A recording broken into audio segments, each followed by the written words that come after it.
ക്ഷമ ബൈബിൾ ക്വിസിലേക്ക് എല്ലാവർക്കും സ്വാഗതം. യോഹന്നാൻ എഴുതിയ സുവിശേഷം അധ്യായം 13 ബൈബിൾ ക്വിസ്.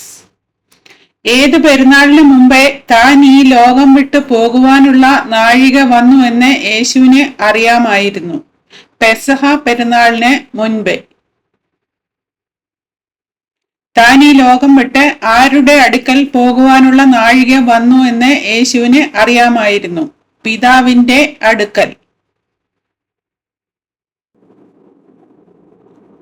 ഈ ലോകത്തിൽ തനിക്കുള്ളവരെ സ്നേഹിച്ചതുപോലെ അവസാനത്തോളം യേശു ആരെ സ്നേഹിച്ചു? തന്റെ ശിഷ്യന്മാരെ. അത്താഴമായപ്പോൾ യൂദ ഇസ്കര്യോത്തിന്റെ ഹൃദയത്തിൽ യേശുവിനെ കാണിച്ചു കൊടുക്കാൻ തോന്നിപ്പിച്ചത് ആരാണ്? പിശാച്.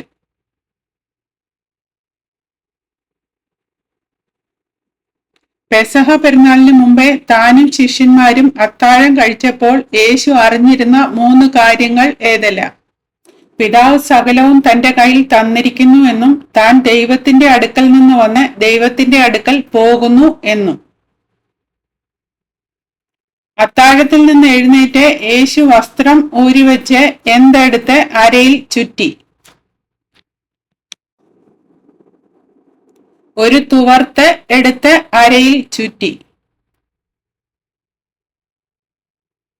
യേശു ഒരു തുവർത്ത് എടുത്ത് അരയിൽ ചുറ്റി ചെയ്ത കാര്യമെന്ത്?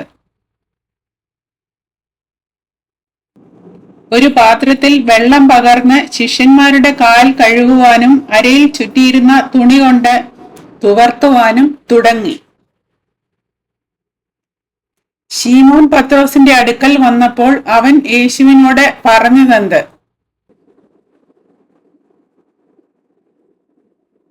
കർത്താവേ, നീ എന്റെ കാൽ കഴുകുന്നുവോ എന്ന് പറഞ്ഞു. ശീമോൻ പത്രോസ് യേശുവിനോട് നീ എന്റെ കാൽ കഴുകുന്നുവോ എന്ന് ചോദിച്ചപ്പോൾ യേശു പത്രോസിന് എന്ത് ഉത്തരമാണ് നൽകിയത്? ഞാൻ ചെയ്യുന്നത് നീ ഇപ്പോൾ അറിയുന്നില്ല, പിന്നെ അറിയും എന്ന് ഉത്തരം പറഞ്ഞു. എന്റെ കാൽ നീ ഒരു നാളും കഴുകുകയില്ല എന്ന് ശീമോൻ പത്രോസ് പറഞ്ഞപ്പോൾ അതിന് യേശു നൽകിയ ഉത്തരം എന്തായിരുന്നു? ഞാൻ നിന്നെ കഴുകാഞ്ഞാൽ നിനക്ക് എന്നോടുകൂടെ പങ്കില്ല. തന്റെ കാൽ യേശു ഒരു നാളും കഴുകുകയില്ല എന്ന് പറഞ്ഞ പത്രോസ് പിന്നീട് യേശുവിനോട് എന്ത് അപേക്ഷയാണ് നടത്തിയത്? കർത്താവ്, എന്റെ കാൽ മാത്രമല്ല എന്റെ കൈയും തലയും കൂടെ കഴുകണമേ. ആരുടെ കാലല്ലാതെ കഴുകുവാൻ ആവശ്യമില്ല എന്നാണ് യേശു പറഞ്ഞത്? കുളിച്ചിരിക്കുന്നവന്.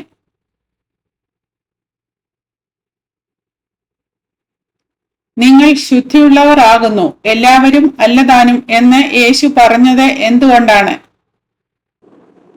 തന്നെ കാണിച്ചു കൊടുക്കുന്നവനെ അറിഞ്ഞിരിക്കൊണ്ട്. യൂദ തന്നെ ഒറ്റിക്കൊടുക്കുമെന്ന് യേശു എന്ത് സൂചനയാണ് നൽകിയത്? നിങ്ങൾ ശുദ്ധിയുള്ളവർ ആകുന്നു, എല്ലാവരും അല്ലതാനും എന്നു പറഞ്ഞു. ശിഷ്യന്മാരുടെ കാൽ കഴുകിയിട്ട് യേശു എന്താണ് ചെയ്തത്?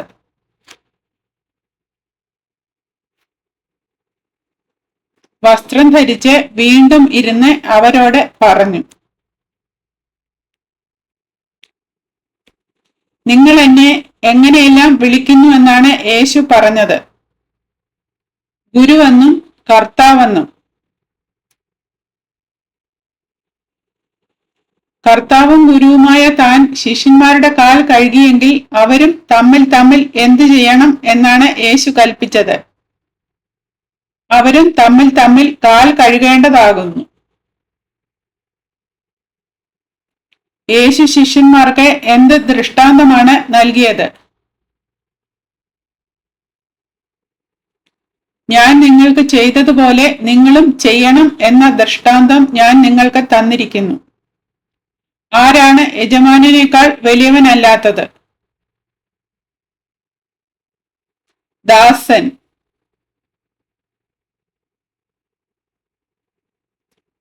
ആര് തന്നെ അയച്ചവനേക്കാൾ വലിയവനുമല്ല എന്നാണ് യേശു പറഞ്ഞത്? ദൂതൻ.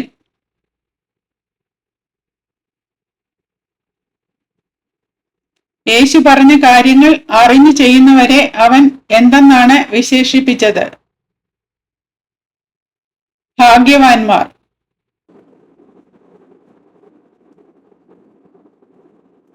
എന്റെ അപ്പം തിന്നുന്നവൻ എന്റെ നേരെ കുതികാൽ ഉയർത്തിയിരിക്കുന്നു എന്നുള്ള തിരുവെഴുത്ത് പഴയ നിയമത്തിലെ ഏത് പ്രവചനത്തിന്റെ പൂർത്തീകരണമാണ്? സങ്കീർത്തനങ്ങൾ 41:9. തന്നെ ഊറ്റിക്കൊടുക്കാൻ പോകുന്നവനെ കുറിച്ച് യേശു സംഭവിക്കും മുമ്പേ ശിഷ്യന്മാരോട് പറയാൻ കാരണം എന്ത്? അത് സംഭവിക്കുമ്പോൾ താൻ തന്നെ മശിഹ എന്ന് അവർ വിശ്വസിക്കേണ്ടതിന്. യേശു അയക്കുന്നവനെ കൈക്കൊള്ളുന്നവൻ ആരെയാണ് കൈക്കൊള്ളുന്നത്? യേശുവിനെ.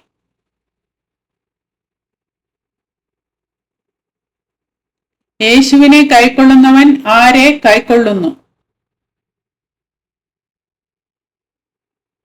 യേശുവിനെ അയച്ചവനെ കൈക്കൊള്ളുന്നു. നിങ്ങളിൽ ഒരുത്തൻ എന്നെ കാണിച്ചു കൊടുക്കും എന്ന് യേശു സാക്ഷീകരിച്ചു പറഞ്ഞപ്പോൾ ശിഷ്യന്മാരുടെ പ്രതികരണം എന്തായിരുന്നു? ഇത് ആരെക്കുറിച്ച് പറയുന്നുവെന്ന് ശിഷ്യന്മാർ സംശയിച്ച് തമ്മിൽ നോക്കി.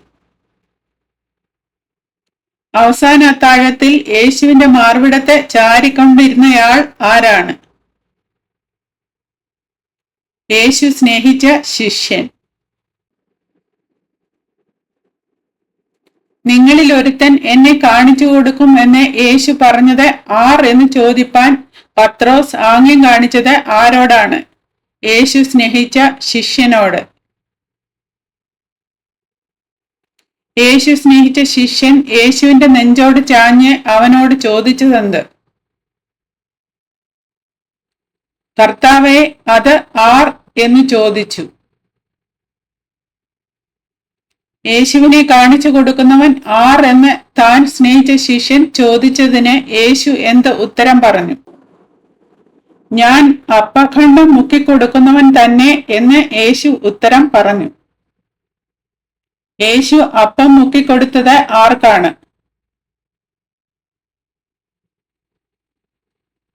ശീമോൻ ഇസ്കരിയോത്താവിന്റെ മകനായ യൂദയ്ക്ക്.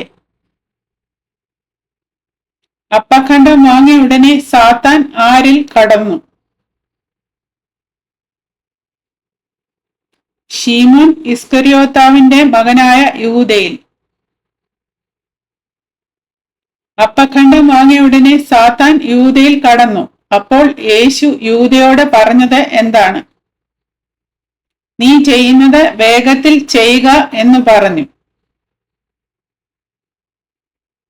യേശു യൂദയോട് നീ ചെയ്യുന്നത് വേഗത്തിൽ ചെയ്യുക എന്ന് പറഞ്ഞപ്പോൾ അവിടെ ഉണ്ടായിരുന്ന മറ്റ് ശിഷ്യന്മാർ എന്താണ് കരുതിയത്?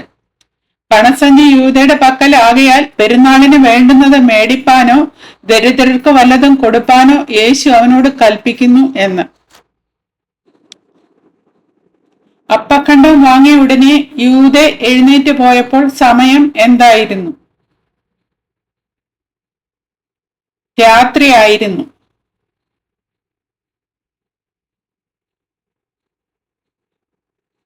ഇപ്പോൾ മനുഷ്യപുത്രൻ മഹത്വീകരിക്കപ്പെട്ടിരിക്കുന്നു എന്ന് യേശു ആരെക്കുറിച്ചാണ് പറഞ്ഞത്? തന്നെ കുറിച്ച്. ഇപ്പോൾ മനുഷ്യപുത്രൻ മഹത്വപ്പെട്ടിരിക്കുന്നു. ആരും അവനിൽ മഹത്വപ്പെട്ടിരിക്കുന്നു എന്നാണ് യേശു പറയുന്നത്. ദൈവവും അവനിൽ മഹത്വപ്പെട്ടിരിക്കുന്നു.